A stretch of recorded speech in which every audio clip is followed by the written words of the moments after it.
Good day everyone! Hello guys! Kamusta kayo? Sana nasa maayos kayong kalagayan sa mga oras na to. And for today's video, mayroon tayo ngayong uling. Ayan, uling kasi lalagyan natin ng mga uling itong aking mga aglonema. Ilalagay ko siya sa ilalim ng pot para mas makatulong na mag-drain ng tubig. Kasi madami akong aglonema ngayon na narurutrat. Kasi may fault din ako. So, na-overwater ko ata and iba naman yung na-overwater sa nafufungus. So, kapag na-overwater natin, nagkukos yung pagkarutrat ng ating mga aglonema. So, hindi ko alam kung bakit kasi naulanan na nga sila nung mga nakaraan. Hindi naman sila narutrat pero ewan ko ngayon bakit narurutrat sila. So, ito, kaya naisipan ko maglagay na nitong uling para naman at malaking tulong tong mga uling kasi magsisilbi tong mag-fertilize ng soil and antimicrobial din siya. So, malaki ang benefits nitong uling guys. So, tara, magsimula na tayo. So, simulan natin dito kay... So, unahin natin tong si tricolor. Ayusin ko lang dito para maging maano. Ayan. So, sabi ko nga kanina, medyo madami akong mga aglonema ngayon na narurutrat. So, ito nga pagbunot ko palang alam ko na narurutrat yung roots niya kasi madali lang siyang bunutin guys.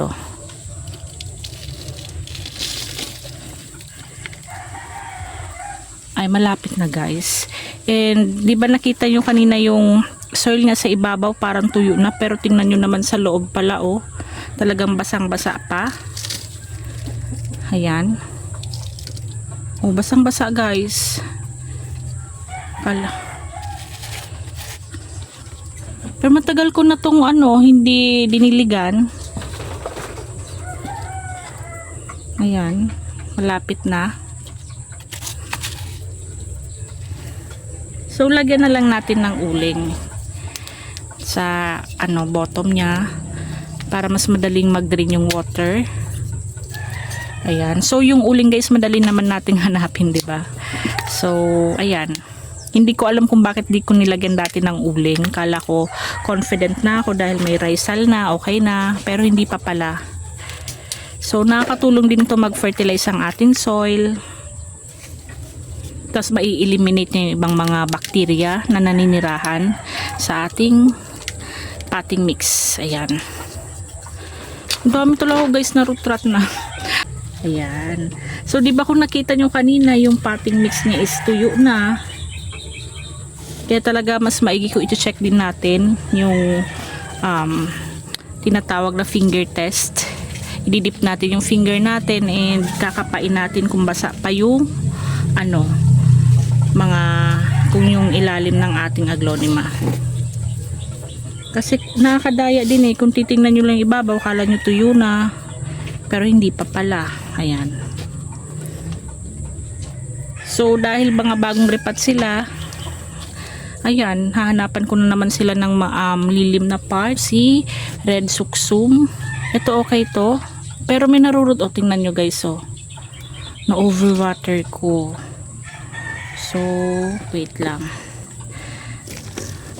Sana hindi ko na siya magala. Tingnan nyo. May mga maugat na sana siya pero ito kasi yung aglonema nagaan talaga sila, nag-absorb ng madaming water. Kaya pag nasobrahan natin, ayan, outdoor na to guys, lalo kung mga indoor yung mga aglonema nyo, talagang wag nyong ma-overwater. Lalo ko to pala unti lang yung mga holes nitong at ang liliit pa.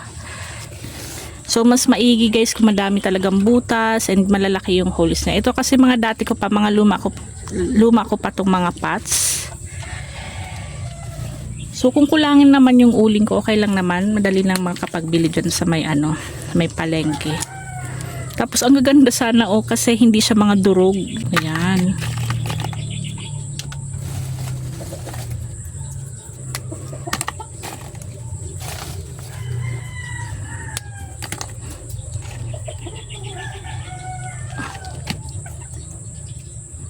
And ito na din yung time para ma-check ko kung okay yung mga roots nila.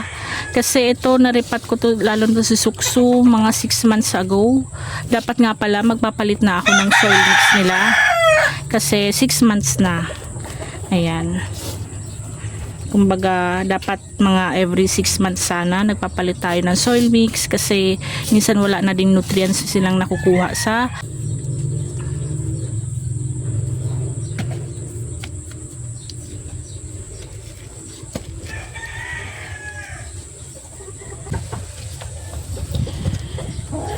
at sunod natin itong si Pakay Pet Aglonema. Ayan.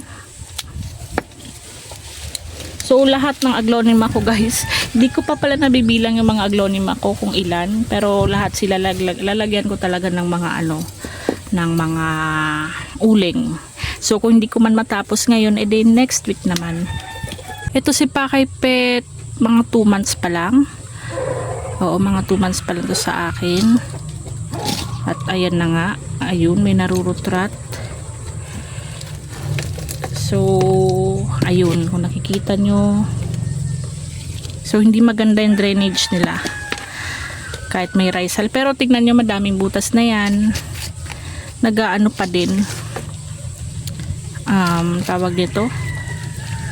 Tapos yung risal niya is, mas madami. Siguro mga 60%. Pero pa din, talagang nag-retain pa din siya ng water, kaya talaga kailangan lagyan ko na ng uling.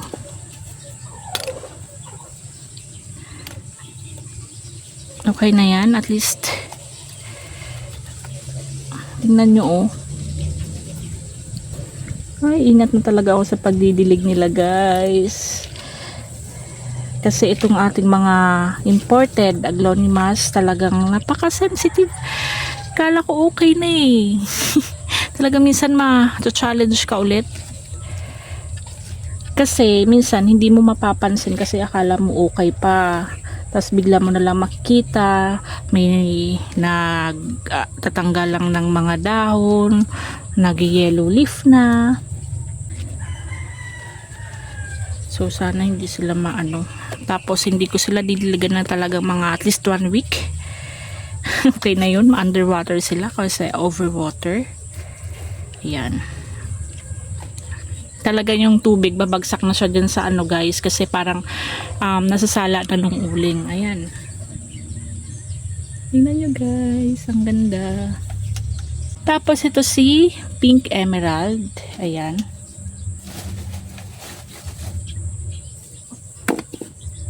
Guys, what? Sabi, rutrat na siya.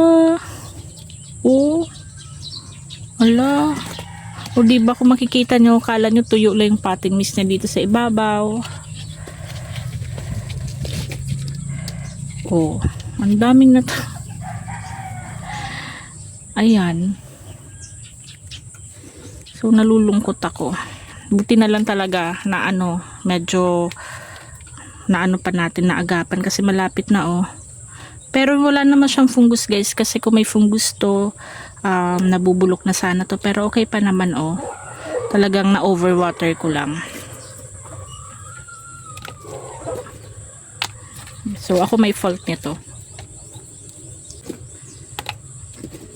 So kung narurutrat yung mga aglonema nyo guys, yun, eto na lang, na overwater ko talaga sila guys, kasi akala ko tuyo na. Ano ba yun, di na, tigas pa to. Ang ganda pa naman nito ni Pink Emerald, ang dami niya sanang ugat. Sabi ko nga ipopropagate ko ng nakaraan. Ang lalaki kasi ng nito. Gusto ko sana ganitong lang guys, ganito kalaki lang, kaso wala akong pang ganito para hindi naman siya kasi maliit lang yung pot ko. Okay na yan. Diba? At least naka na siya. So kapag diniligan natin, so parang madidrain na siya dito kasi meron tayong mas mabilis madrain kasi meron tayong uling na nasa ilalim niya. Ayan. So ayan, overwater. And sana maka pa tong si pink emerald. Nakikita nyo ba? Wait lang. Hindi talaga magdidilig. So, ito lesson learned. Kasi hindi nag-finger test. Ayan. So, minsan talaga sa pag-aalaga ng aglonema, kahit alam mo na, talagang still learning sa araw-araw ng pag-aalaga ko sa kanila. Kasi, iba-iba ang may ugali. Iba-iba talaga yung ano nila. Kasi yung mga imported maselan. Oh. Ayan. So, di ba basang-basa pa yung potting mix niya pala. Pero kanina yung ibabaw niya, di ba tuyo na. Ayan. So, isunod natin tong si Lucky. Ayan.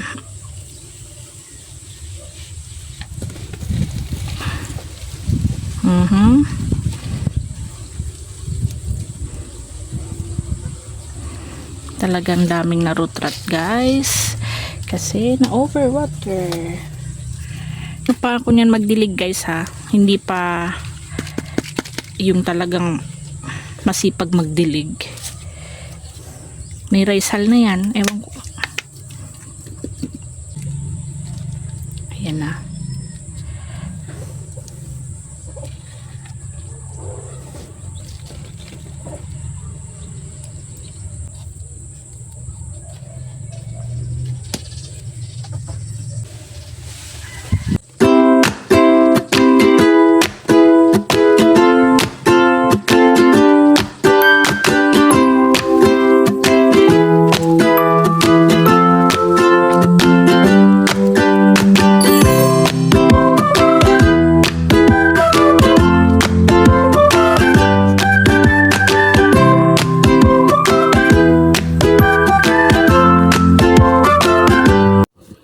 At eto na pala, guys, yung aking mga imported aglonemas na nilagyan natin ng charcoal, uuling. So, ang pinaka main purpose ko talaga nito is para mas mapaganda yung water drainage nila. Kasi madami akong mga aglonemas na naroot rot. So, yung excess water ma-absorb ng ating nilagay na charcoal, uuling. Kaya, mas maiiwasan natin yung pagrurutrat ng ating aglonema. So, fault ko naman kasi nga na overwater ko. Ayan. So, mas maigi kasi sa aglonema na ma-underwater mo kaysa ma-overwater. So, ayan. Sana, guys, may natutunan kayo sa kaunting na i-share ko. And, magpapasalamat lang pala ako sa aking mga new subscriber. Maraming salamat po. At yung hindi pa po nakakapag-subscribe, please subscribe, like, comment, and share po. Maraming salamat. Thank you for watching. Ingat kayo lagi. See you on my next vlog. Bye-bye.